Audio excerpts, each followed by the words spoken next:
آپ اور میں اس وقت حدیثیں پڑھ کے، صحابہ کرام کے عمل پر آ کے، قرآن کو دوبارہ سے زندہ کر کے نیا دین نہیں نکال رہے.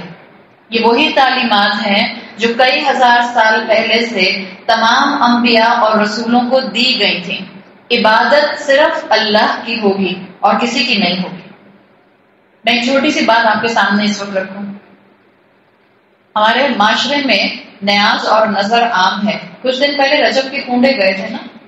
آپ لوگوں کے بھی آس پاس محلے میں، خاندان میں، علاقے میں سننے کو ملتا ہوگا. جائیے جا کے ذرا نیاز اور نظر کی ہسٹری پڑھیے.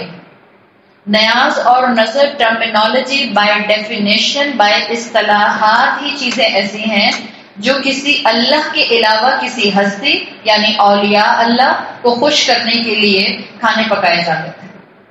کیا اللہ کے علاوہ غیر اللہ کی نیاز دی جا سکتی ہے؟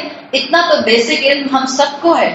پھر ہم سب کیوں کنفیوز ہوتے ہیں اور کیوں اس کا حصہ بنتے ہیں؟ اس کا سمپل طریقہ یہ ہے، مت لوگوں کو جا جا کر آپ خود سے کہیے آپ نیاز کرتی ہیں، آپ غلط کرتی ہیں، آپ نیاز کرتی ہیں، آپ غلط کرتی ہیں. خاموشی اختیار کیجیے، اپنے اوپر عمل کیجیے. آپ اگر کرتی تھی تو اس کو روک دیجیے، اور اگر آپ سے کوئی سوال کرے تو پھر آپ علم مت چھپائیے، بتا دیجیے. معاشرے میں علم ایسے ہی پھیلتا ہے، اور آپ کو اور مجھے علم پھیلانے میں کمپرومائز نہیں کرنا ہوگا.